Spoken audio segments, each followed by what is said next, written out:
Welcome to Nobody's Business, a podcast for all those subjects we've been trained to avoid. Here's your respectfully irreverent host, Keith Shelton. Hey, good evening, everybody. So glad you could join us, all you nobodies out there in nobody's land.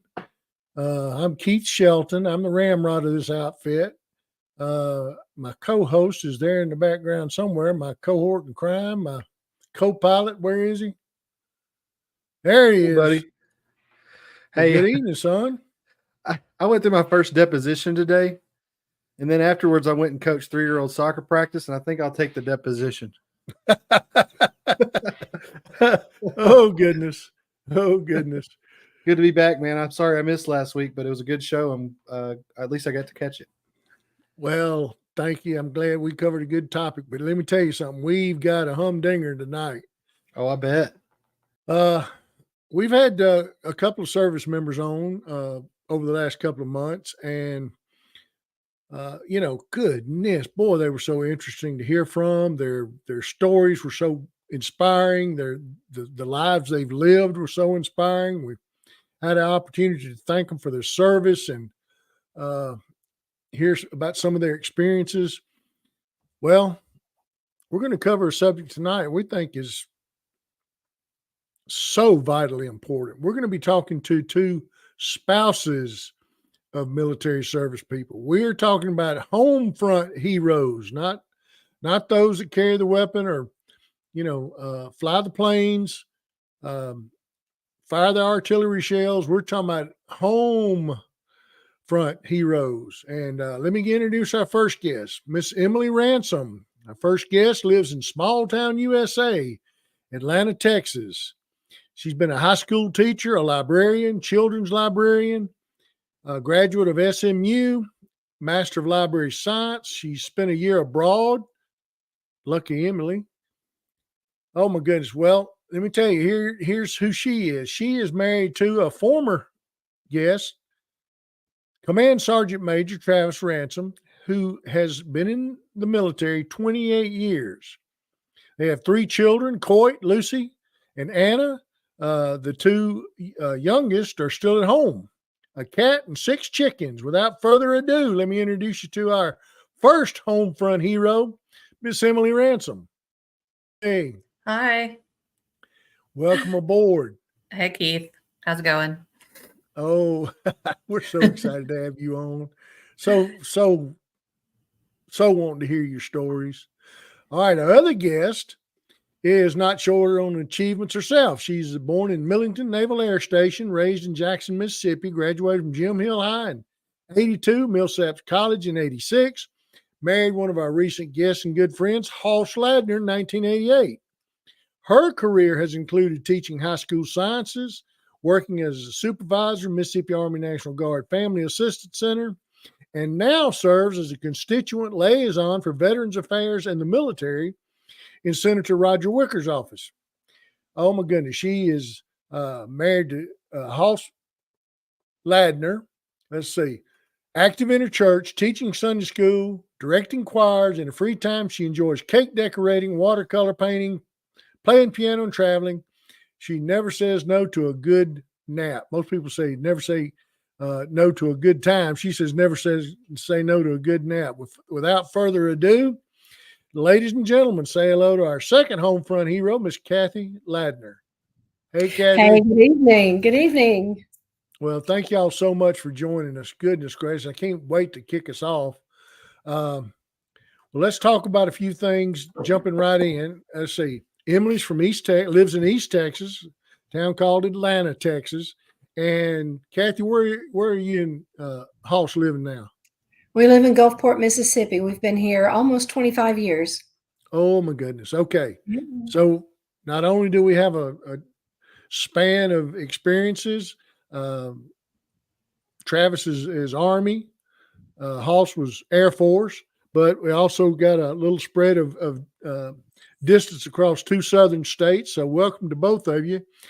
And we want to kick it off. We want to let's start with Kathie. Tell us how you met your spouse and when did you become involved in military? Now, he was in the military when you met him, right? Well, yeah. no, we actually met in kindergarten, but he was not on my favorites list. But we had a lot of mutual friends growing up. We just never ran the same circle at the same time. Growing up in Jackson as well, that, everybody kind of knows everybody. But he was at home visiting his old high school where I happened to have been teaching at the time. And I walked down the hall and saw him, and I'll be darned, that's little Scotty Ladner.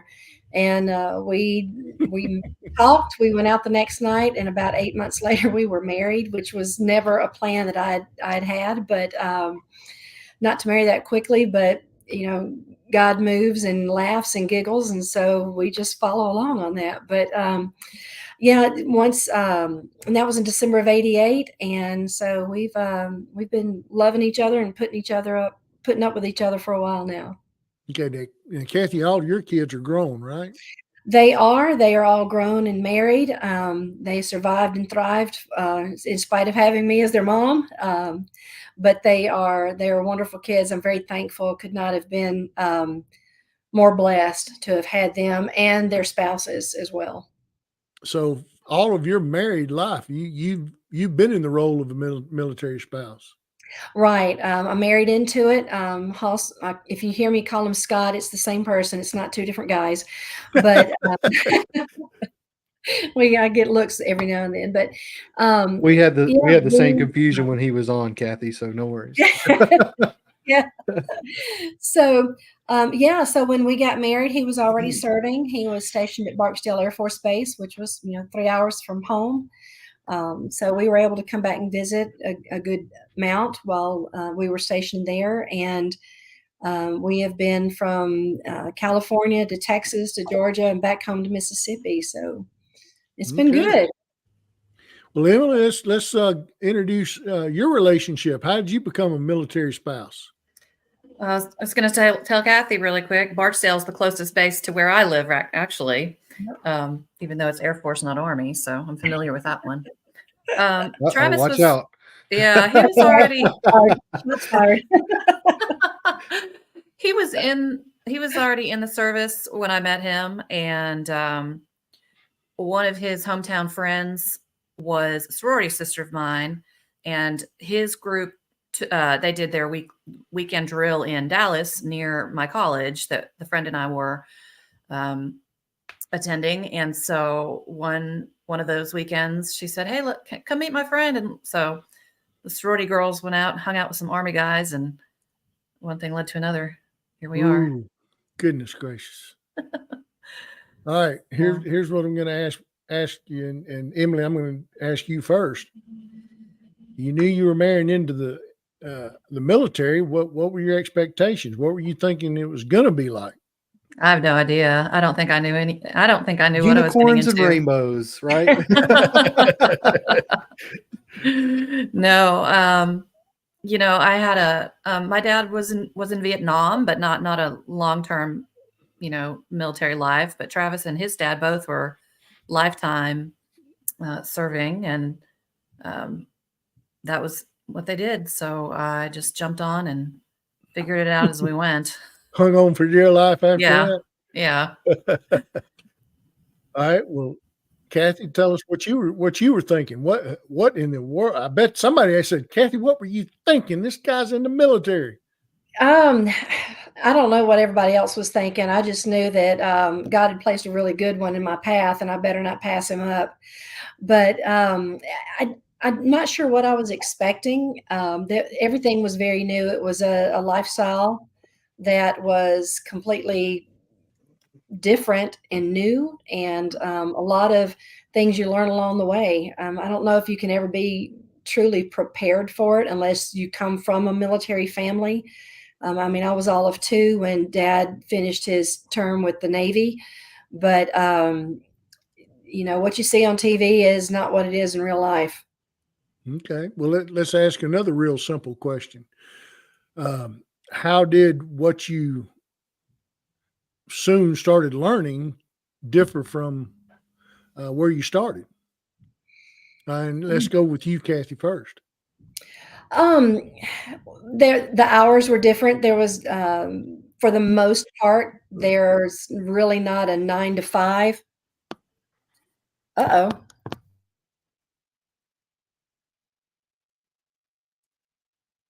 Might have lost Kathie. Okay. Well, Emily, while we're trying to work on Kathie, how about telling us how you jumped in? I agree there. Then it's not a 9 to 5, and sometimes it's not even a you can reach them kind of thing. You know, they may be doing something where they're in a room where the phones aren't allowed in, or they're not in somewhere with service. So, you know, it's not like they're just working somewhere else for a while. There's a lot of times no contact or very limited contact. So that was something that you had to kind of get used to.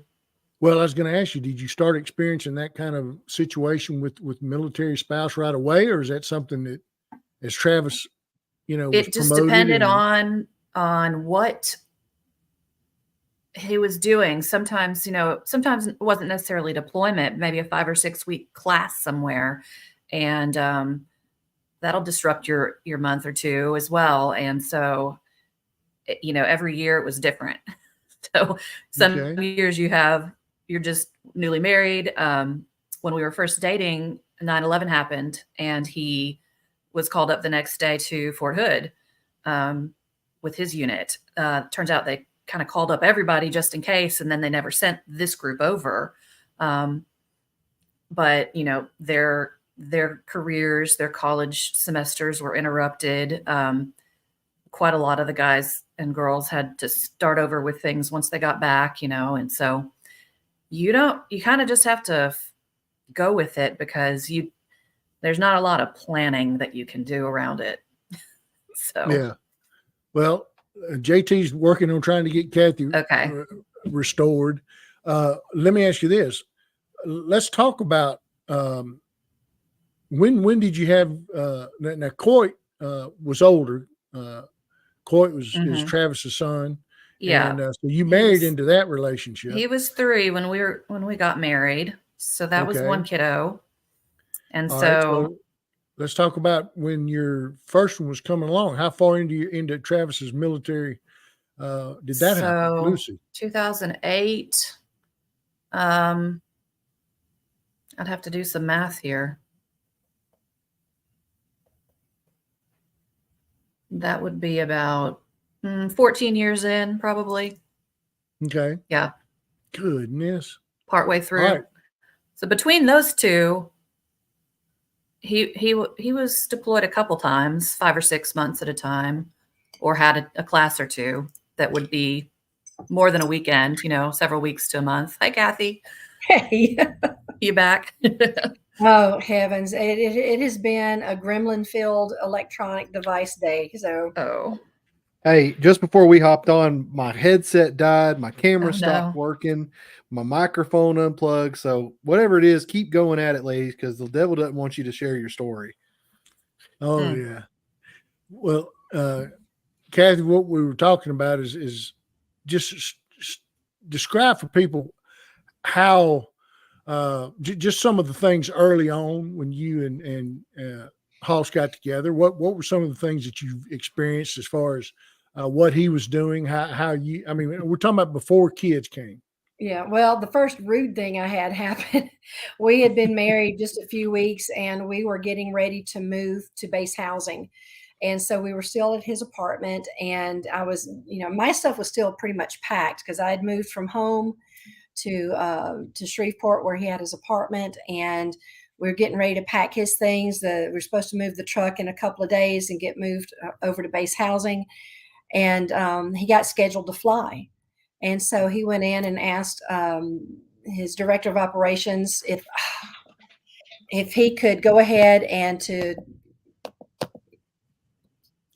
fine. You see me? Yeah. Okay, because I've lost screen, but that's okay.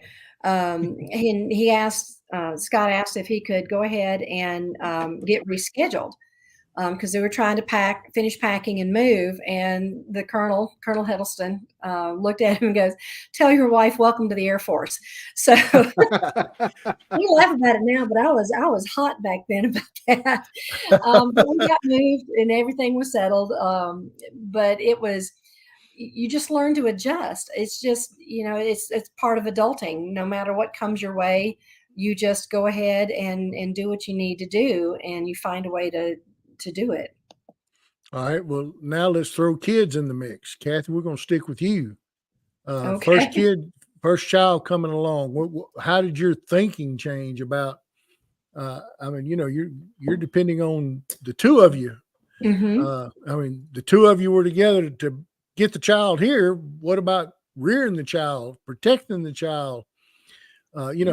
Medical care, things like that. Kathie, you start first. What did bringing a child into the mix Well, one of the blessings, one of the blessings of being a military spouse is having military care available, and the health care is different. It's a different system than the general civilian health care system, but it was good care. I didn't have too terribly many complaints over the years, but here we are, in our late 20s, and the first one is born, and so now we're making another adjustment. You're learning how to now care for this little bitty precious package that you've been given. And I was thankful that I could be an at-home mom, at least until the kids were in school. Then I went on back to work after that. But so I was holding down the home front. I was taking care of the house. I was taking care of the little one, because Scott's hours were not 9 to 5. They were anywhere from 5 a.m. to midnight, or if he was flying, because those were back in the day, those were 12 and 13-hour flights. Plus you got to show a couple of hours early. You had to debrief after. So it was 15, 16-hour days or more. There wasn't always a regular schedule on his part. So you take care of things as you take care of them. Yeah. Well, Emily, what about you? How did your world start changing, and how you were thinking about things when Lucy came on the scene? Mm-hmm. So for Army Reserve, I was not living on base housing. That's not an option. I was at least an hour from the nearest base, probably 6 hours from the base he was based out of. But so there wasn't childcare or anything like that was available for me. But on the other hand, I didn't have to move over the years. I've been in the same house, in the same little town, and I wasn't from this town, but the longer I've been here and kids are older, there's more and more people that are part of our hometown family. But I know that by the time Lucy was 2, with his on and off trainings and deployments, he'd been out of town a whole year of it, not all at once, but I know when he came back, she was very much like, "Who are you, and why are you in my house? And what rules are you telling me about?" And she was very clingy, And I remember a friend saying to us, "Hey, you know what, Travis?" Because he was kind of complaining about it. He goes, "You know what? That's a you problem. You're the adult. You're gonna have to get in there and get to know her and make her feel comfortable. She doesn't know who you are." Okay, well let's segue one more time. Let's talk about deployment, because you're talking about the oddities, but for the most part they're still around. Let's talk about deployments. I mean, how did deployments affect your house management? When they're gone, I mean, uninterruptedly for long periods of time, you're in charge. I do my best to come home like as close to 5 as possible, and even then I feel guilty sometimes if I stay late and work. I can't imagine days, weeks, 16, months. 18 hours a day, months, so tell us a little bit about it. I do have one tip that I'll be praised Travis for. I don't know. We had always had this folder, with all the will and the power of attorney and all the things you're supposed to have. But he made a really good checklist of, because every single time they leave town, something breaks or falls apart, or one kid is sick, or you're sick, or everybody's sick.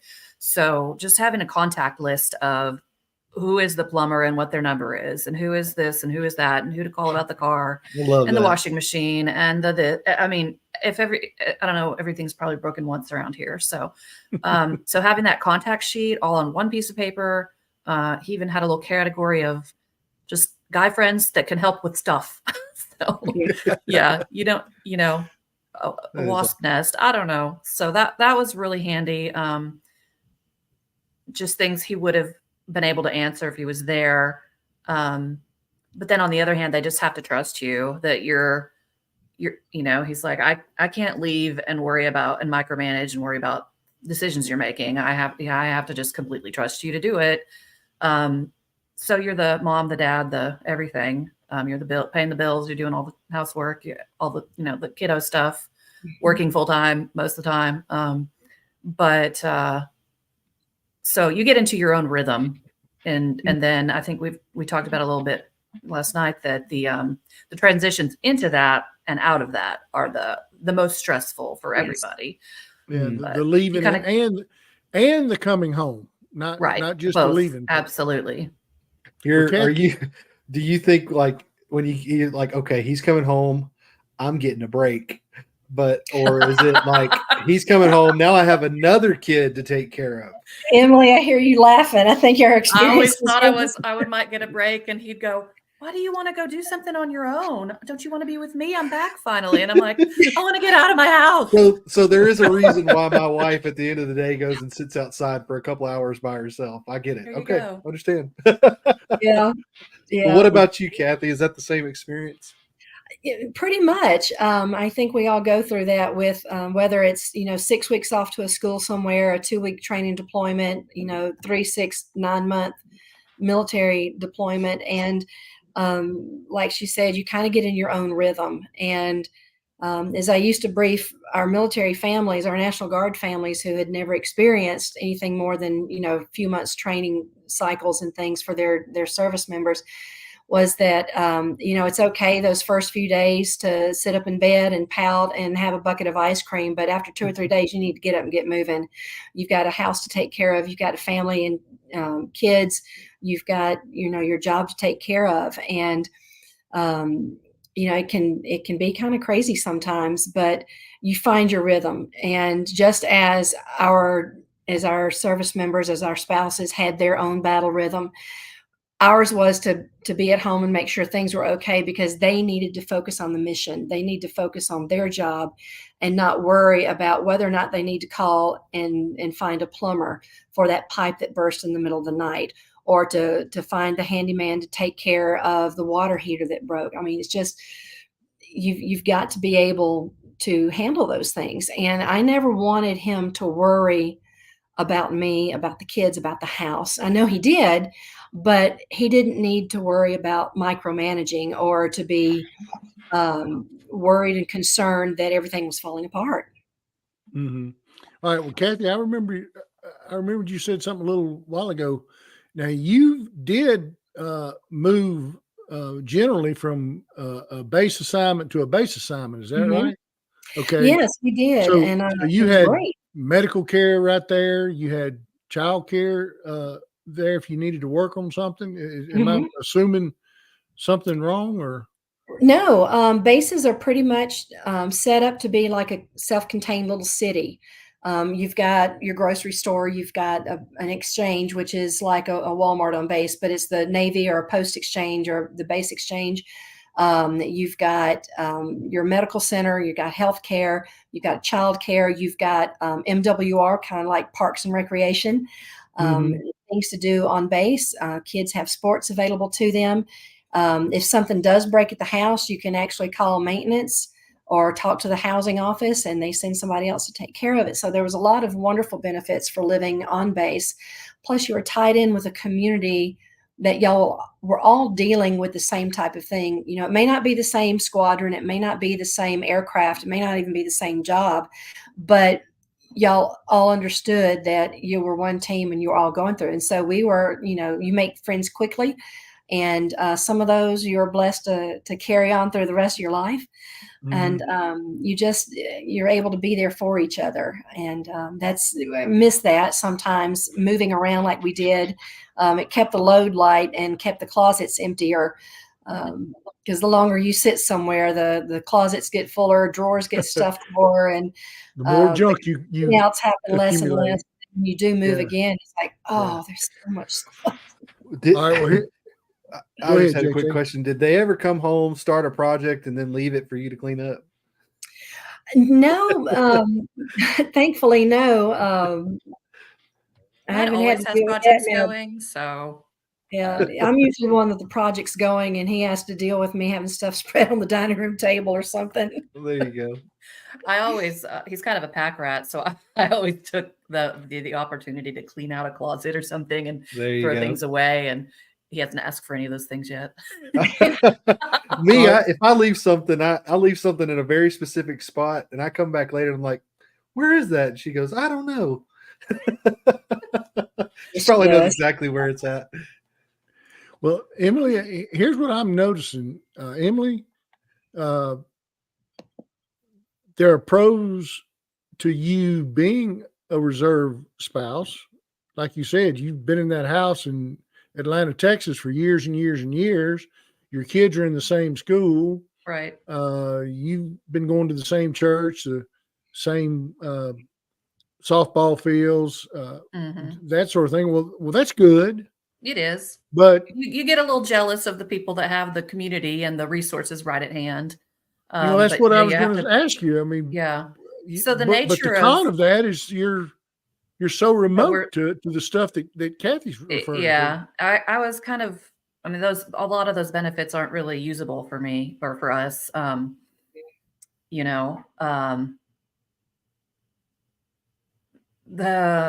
was I going to say?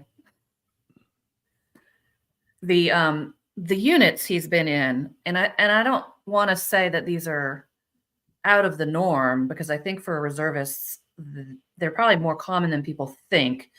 So, he's not drilling in a neighborhood location. There's not there might be 50 service members and they're all flying into, the Baltimore area, and one's from Texas and one's from Florida and one's from Seattle, and they're all from all over. So there's not a central location that even all of them are from or working together. So but that leads to less relationships with those people.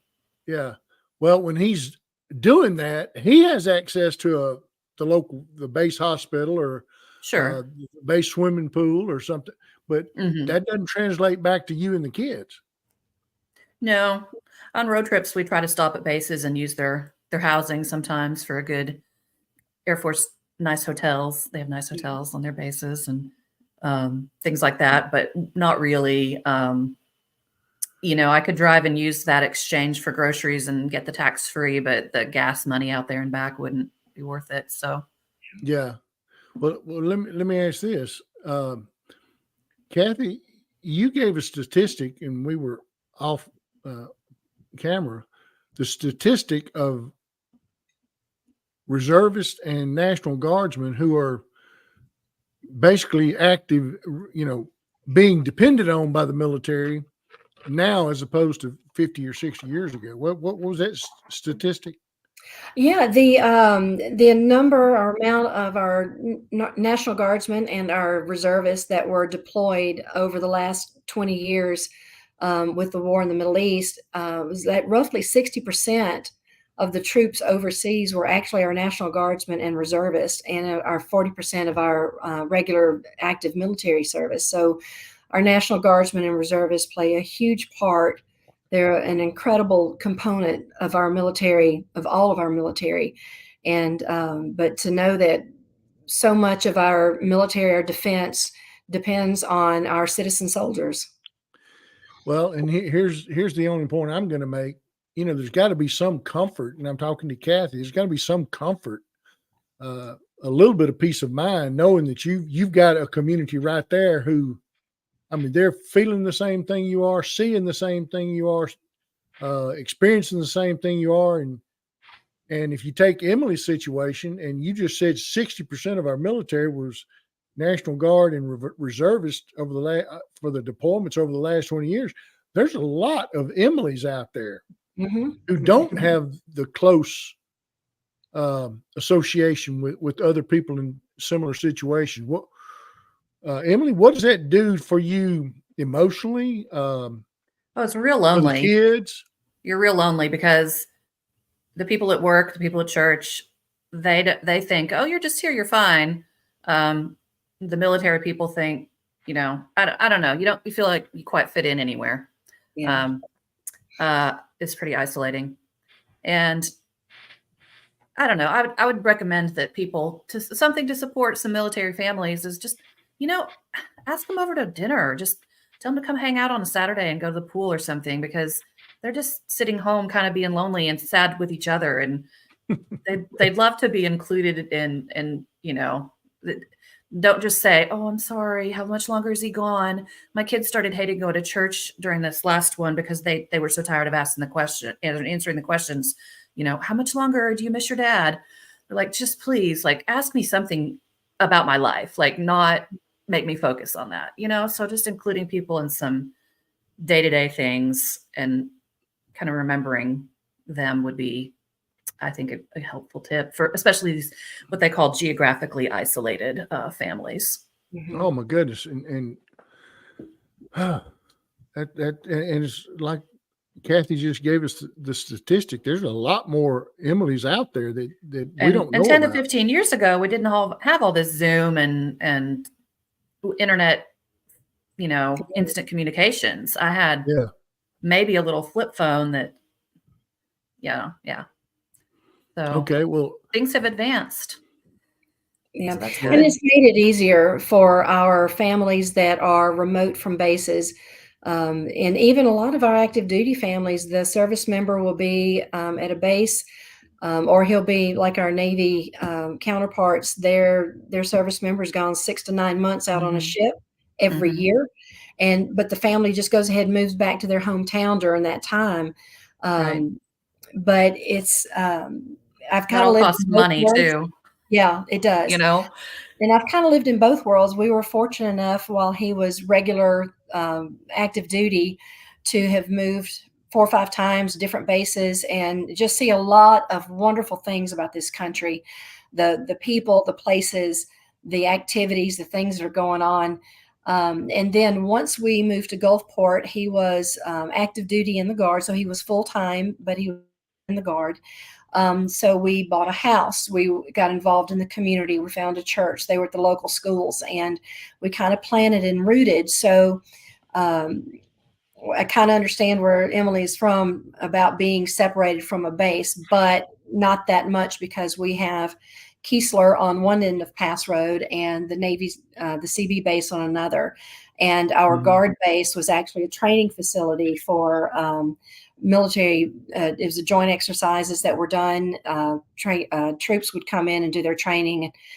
We had a large contingency of people that we would get together in our family readiness group. So I still had some of the regular active military lifestyle, but at the same time, we were in the community. We're making our home in the community as well. Mm-hmm.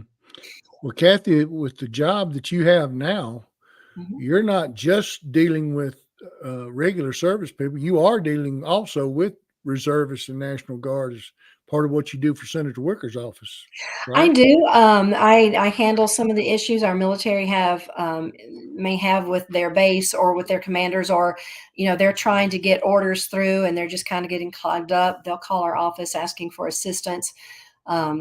And we make the inquiry for them to find out, where's the clog? How do we get that moving through for them? To ask the question is usually about the best way I can say about my job. But with the veterans, particularly, is working with their VA claims. I don't file the claims. I don't help them fill out the paperwork, but I help to ensure that communication between the veteran and the Veterans Administration is a little bit better, updating the claim where it's at in the claims process, helping them to understand the decisions that are made, whether it's a denial or whether it's a grant of VA benefits. And it's not just disability benefits, but our veterans have a lot of things available from the federal level with the Department of Veterans Affairs, home loans that are guaranteed by the VA, as well as on the state level, you can go to either the Texas Veterans Affairs Board or the Mississippi Veterans Affairs Board in our case, and find the list of benefits that veterans have. There's homestead exemptions. There are license plates that are reduced or free. And, just a lot of great and wonderful things are offered for our veterans. Here's what I'm going to say. I don't think we do enough for our veterans, but now I'm learning we don't do enough for our veterans' families. And so all these extra benefits, I think they're great and wonderful. So here's what I'm going to ask you, and we're going to try to expand on where we've gone to, but I want to go back to the last thing we all chuckled about is, okay, the leaving part's bad enough, but what about the coming home part? Both of y'all, let's go with Emily, you first. Tell us some of your stories of Travis coming home after he's been gone for some cases 6 months, some cases a year, because of the unit he's in. He's had the obligation. I mean, we're talking about the Balkans. He's been in the Balkans, Thailand, Germany. The last one was Afghanistan. He was thankfully sent home about 3 or 4 weeks before that terrible drawdown disaster. Goodness. So it was cutting it close, or he would have been one of those guys. When they get back, well, and also being a citizen soldier, he's not just coming back to a military job that's home instead of overseas. He's coming straight back into, his civilian job as well. So that's a big adjustment for anybody. Sometimes the job's there, sometimes it's not. Sometimes you don't want that job anymore. It just kind of depends on what's going on. Home-wise, he tries real hard not to make comments on, oh, that a new couch or something, or oh, you got this, huh? Okay. If he makes comments, he tries to make sure he's not not criticizing without meaning to, But then there is a lot of unintended. Why are you letting the girls do that? Or he'll tell them no on something that I've been letting them do for 6 months, and so there's a lot of sidebar conversations on, here's what works for us and here's how we're doing it. If you don't agree, we can discuss it, but let's not, jump in there and change how we've been doing things the first week home. I'm going to make a comment, but I'm going to wait. And Kathie, I want to hear your side. How was the coming home part whenever Hoss had to be away for an extended period? Yeah, those first few days. Too. Yeah. We had 1, 2, or 3 kids throughout the various deployments, and reintegration is great the first few days because it's all sunshines and rainbows. But then you got to get back to real life and get back to the rhythm of the family. Getting the kids to softball, to piano practice, to church activities, and on and on. And you sometimes it's kind of easy sometimes to forget to include them because you've been doing all these things on your own, and it's not that you. Oh, I got a funny story there, Kathie. This is terrible.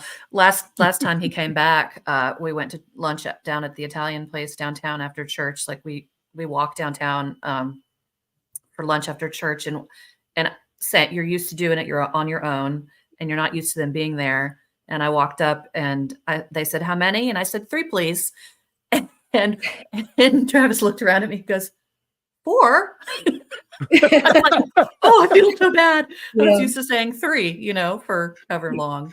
Yeah. And I caught myself a couple of times. We would go through, whether it was a buffet line or whatever, I'd, pull out the debit card to pay for it and not think about that he was there also, or, forget that he was behind me and I'm going ahead and trying to pay for me and the kids. It's like, oh yeah, he's home. Yeah. Well, okay. Here's my question. He's off, especially with both of y'all, because they've been in the military so long. He's off, giving orders and people jump and do exactly what they say, when they say, how to say, okay. You're at home, you're giving orders and you're expecting compliance and behavior and, making things work. Do y'all got any funny stories of how that clash could, instead of it doing like this, it's more like this? Oh gosh. We we had so much coming and going. I don't think the kids ever worried. They never really gave me any hard times or about things. I'm very thankful that our kids were compliant enough and obedient enough. But at the same time, they pushed the edge of the envelope sometimes because they knew it was 3 against 1 sometimes, and but I'm very thankful that even when they were having hard times with deployments or just with his normal work cycle, sometimes of him being gone so much during the day, he'd come home at night and they're already getting ready for bed and wouldn't get to really see him a whole lot. Mm-hmm. But a very thankful. But it's kind of like even when I was growing up, you hear mom all day long. And so you kind of get deaf to it. But boy, as soon as dad says something, everybody jumps and moves. So that was that was a little frustrating sometimes. Sometimes a little bit jealous on my part, but. Well, Okay. and did they, guys, like he said, he kind of beat me to it. He phrased it a different way, but I was going to ask that he's out barking orders or he's in that military lifestyle and then comes back and wants to have a sense of the father figure in the house. And so there has to have been some times where, like Emily said, I just forgot you were there.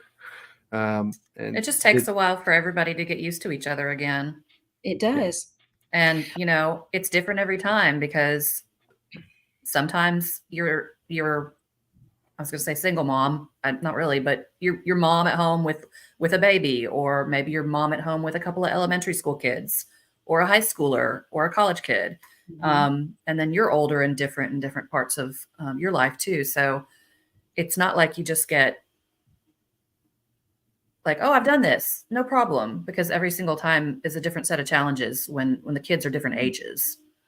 Yeah, those different stages, they each one, for as wonderful as they are, often produce different issues and problems. I know for friends of ours and some of the service members that I worked with, they had a deployment that was a year and a half long. And when they left, that baby was 6 months old, and they come home, they've got one that's practically 2 now, walking around and jabbering and talking. And, they've missed a lot. And while you've been in the middle of it, grinding day to day, getting the kids to and from, and, teaching and talking and training and loving on them, and they've missed on that. And, I know it's hard. And so reintegrating back to a family that now is no longer a newborn, that is now a teenager that's driving, and here you are coming back to a basically almost a different family to some degree. Well, and that is a great picture to paint, Kathie. A different family, if you have a deployment that's of any significant length at all, especially raising girls and pigtails and going and playing baseball with the neighborhood kids, and next thing you know, she's trying to talk about going to the first middle school homecoming dance. And I can just imagine Travis. Dad comes in and there's a boyfriend sitting on the couch. Yeah, let's go there. Let's go there. Oh, what are some of y'all stories about that? I don't know about boyfriends yet too much, but there was a funny story when Lucy was smaller, 4, 5, 6 years old. A good friend of ours, Amy and Mark, their little girl was the same age as Lucy. And so they were just constantly together. And she's one of my support mamas with, being an extra parent and driver and helper. Well, she called her dad Daddy. Lucy started calling him Daddy Mark. And it was like, ooh, hold on. No, I'm not Dad. I'm not Daddy, you know, but it was like, well, can I call you this? And so, yeah, just kind of funny things that happen. Goodness. Yeah, there was a period of time where Scott was stationed at Hurlburt Field over in Florida, and he would during this time, two of our daughters, two daughters were in band, and he would come home. He would come home on a Friday night or Saturday, and there's a house full of kids. And he'd walk in, he kind of look at them and he goes, "Who are you and why are you here?" And they'd all stop and look at him for a second because, you know, here comes this guy in uniform. He's in the house. But then are you one of mine? Yeah. And so if a new kid was at the house and he'd walk in and look, the first thing the rest of them would say goes, say it to him. And so he'd have to stand and look at him and go, "Who are you and what are you doing in my house?" Oh, goodness. All right. Well, both of you now have a house full of kids. And like you say, now, Kathie, you know, Hoss was in and out more regularly, but he did have some long-term deployments. Emily, you had the weekend warrior situation, you know, a couple of weeks in the summer, but then you also had extended deployments that you and the girls had to suffer through. So now you got a house full, and how do you balance the quick change artist you have to be where you're single? And one of you, I don't remember which one of you said it, you're practically a single mother raising kids, and then the blink of an eye, you're supposed to be a husband and wife raising kids. How'd that play out? I was going to bring up one of the programs that did help us.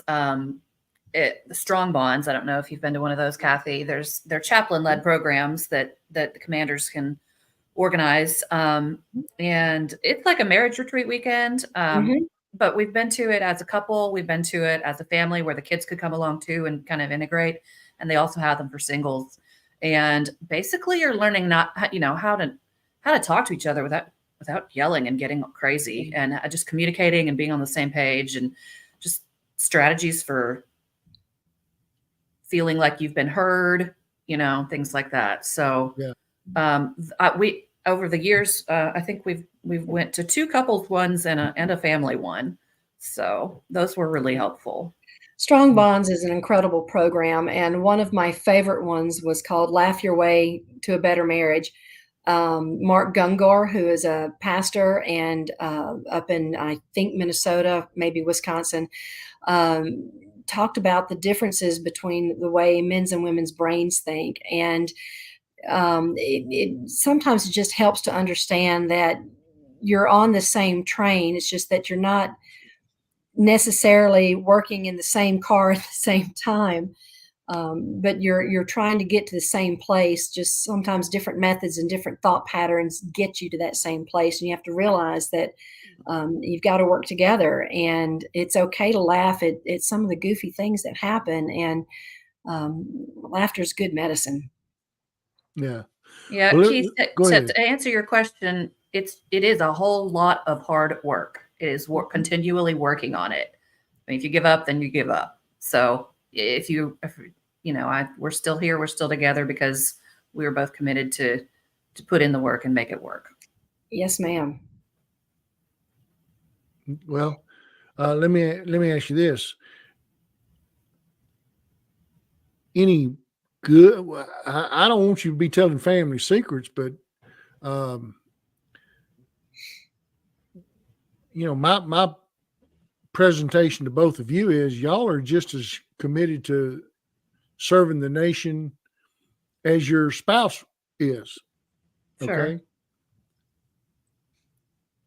Mm-hmm. How easy is it to get the children to buy in as well? I mean, when they're kids, they don't know, but the older they get, they're visiting with friends. They're going to Sunday school. They're going to Bible study. They're going to play soccer. They're socializing, mm-hmm. and they're hearing things. So do they?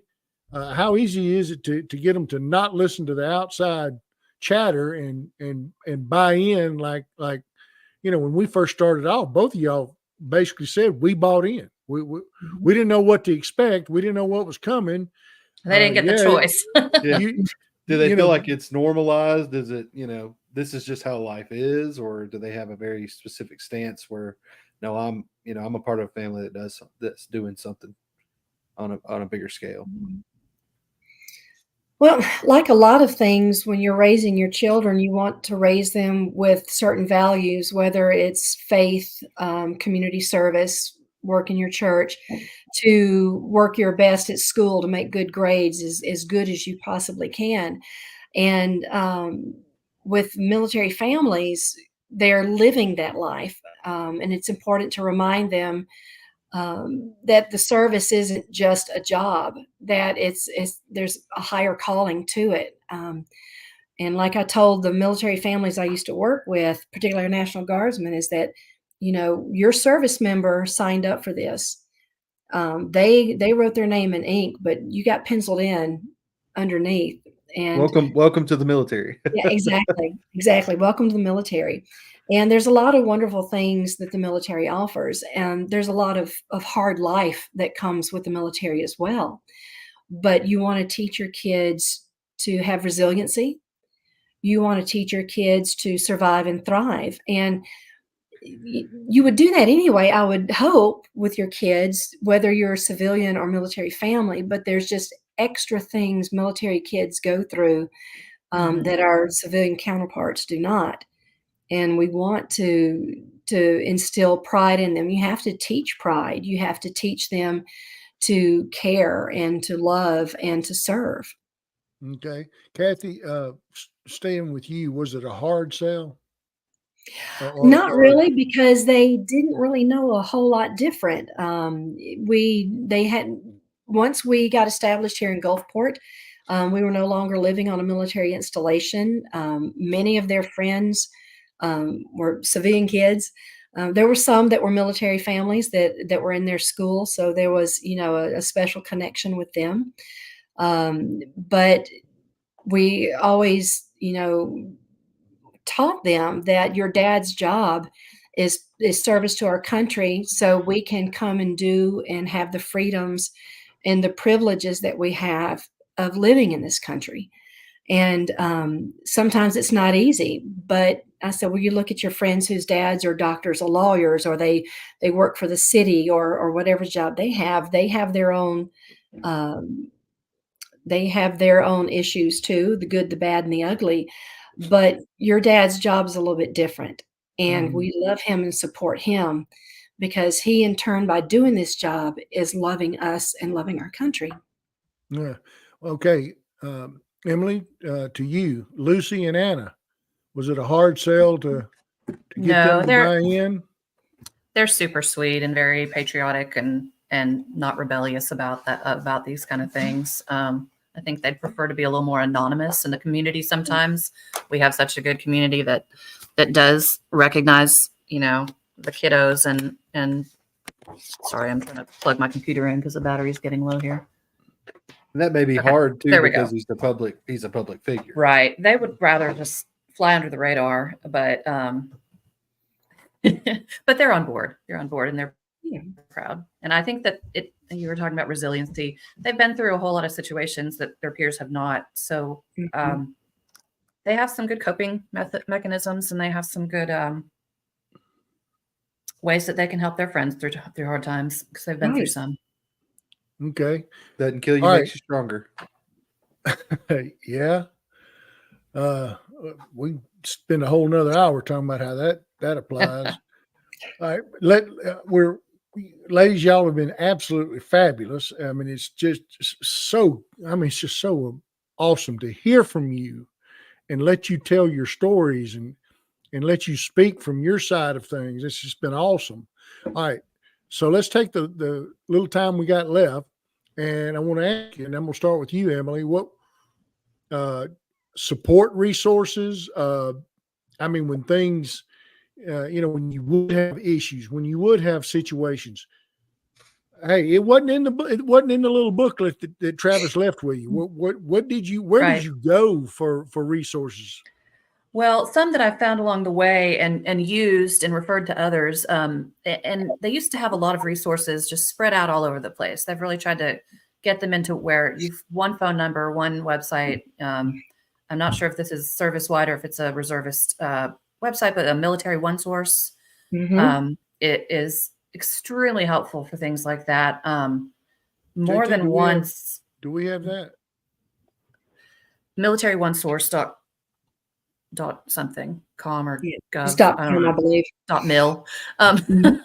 That one, you can even get, and I've used it, up to 12 counseling sessions on the house, on the military. You know, things are overwhelming. You're not, you know, at one of those deployments, I called and I was like, I am drowning. I don't know what to do. It's too much. I'm getting depressed. You know, things like that. Definitely went through those counseling sessions, and they can hook you up with someone in your local area. It doesn't have to be driving somewhere. And this is this military one source you that's one of the programs they have. And I started coming to those counseling sessions as me time. I was like, oh, I can work on me and talk about the things that are stressing me out and kind of hash that out. It was really positive. Hey, can I hide in here for a minute? You know, yeah. But they're also in there. Did you feel like you were talking to somebody that could understand what you were saying and what you were feeling? Absolutely. Absolutely. They, you know, they're not people who are only dealing with military, but I think that they've had some sort of training with, you know, and agreed to sign on to be those kind of trainers. There's an H&R Block tax. There's on the military one source. Military members can use their can do your taxes for free online on the military one source. I use that one.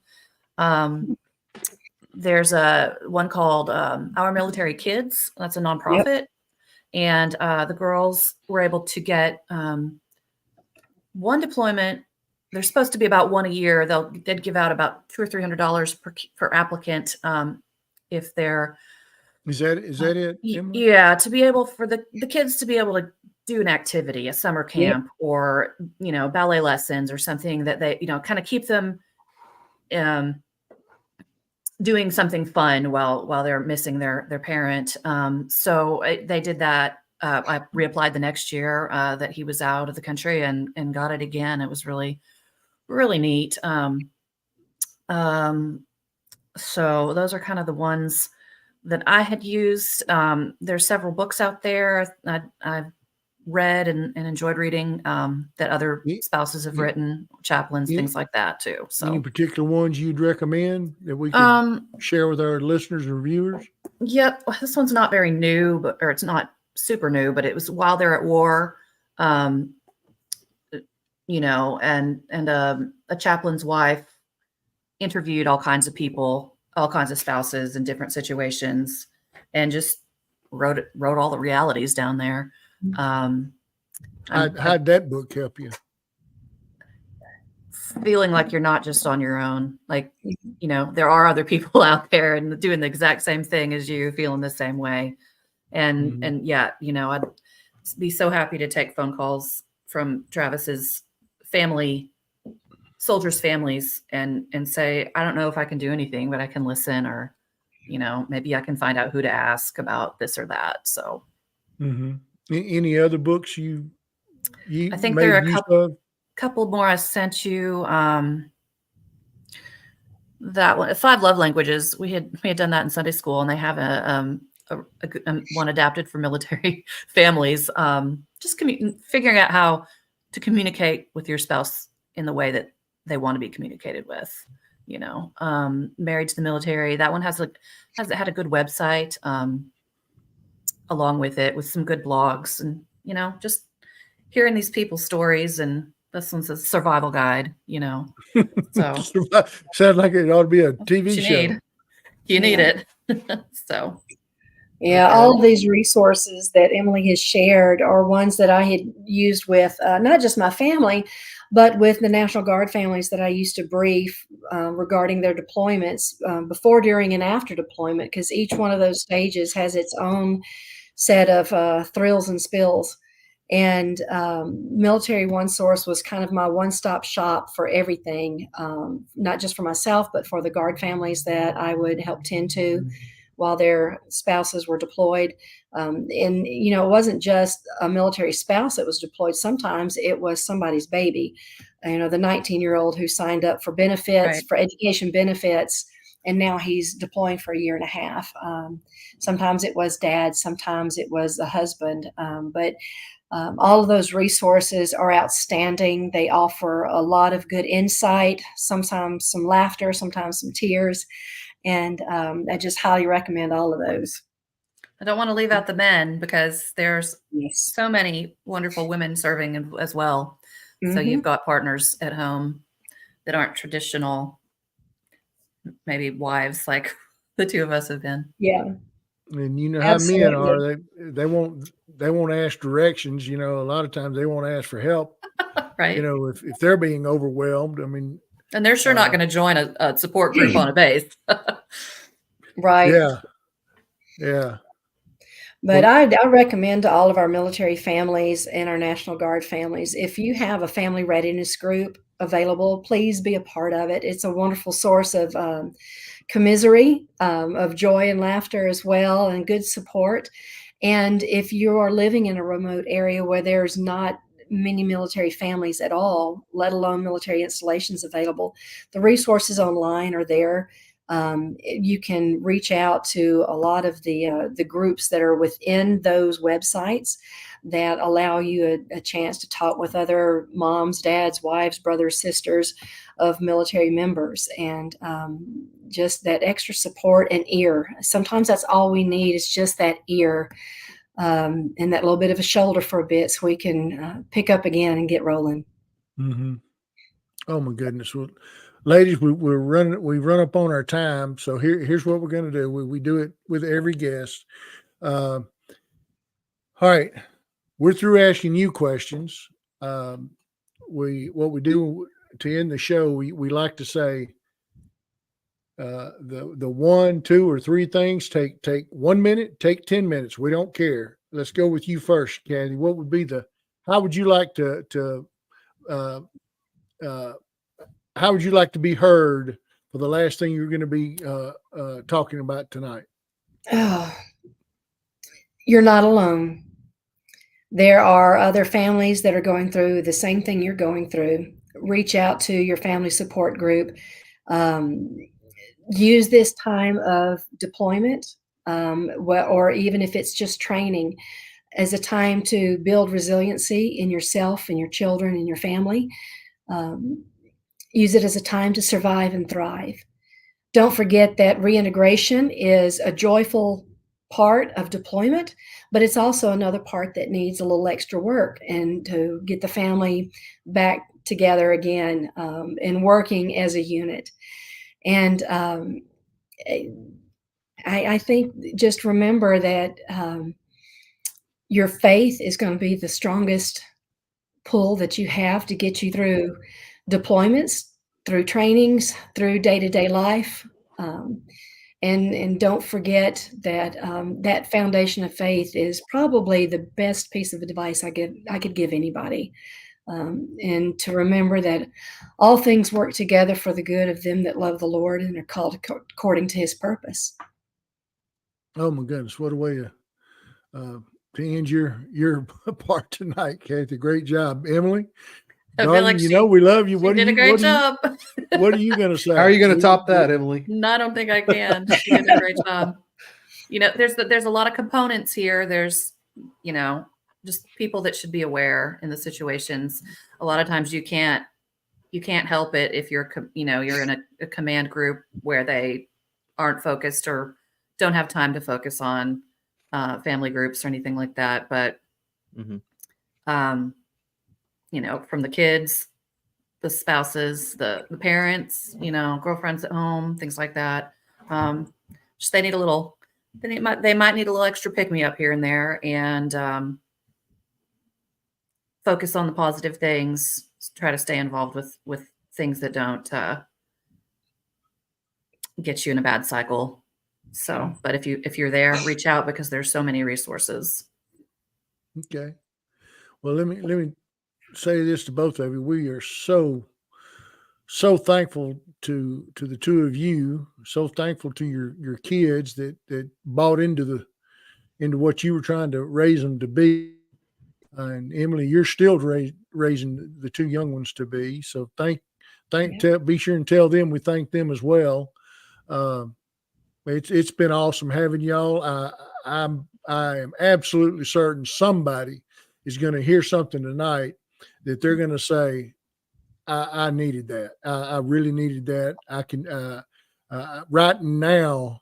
I need to call right now. I need to go on that website right now. I need to get that book. And so thank y'all for helping tonight. And as we're sitting here trying to wind things down, I'm thinking of 30 more questions to ask y'all about your experiences. But to me, y'all are truly two more nobodies that either have or are still leading extraordinary lives. And both of y'all are obviously very strong women and family leaders. And boy, I sure appreciate that. And and you welcome to the Nobodies Club. Yeah. Thanks. Yeah. And matter of fact, we just got a comment. Heart, best show so far. So Aww. There you go. That's from one of our viewers and listeners. But what I was going to say is y'all be sure now.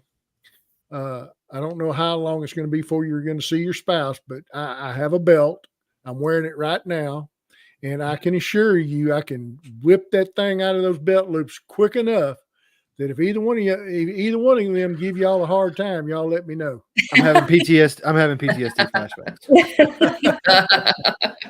Because to us, y'all are the home. What did we say, JT? The Homefront Heroes. Homefront Heroes. So they don't get to grab all the glory. So y'all deserve it. Y'all deserve it. Ladies, thank y'all for helping tonight. Thank y'all for being. Is there any reason you wouldn't want to be back with us? I love that. Is there any reason y'all wouldn't want to be back with us and let's explore this a little more and be sure, ready to share anytime. Help those that are similarly situated with y'all? Sure. Yes, absolutely. Okay. Absolutely.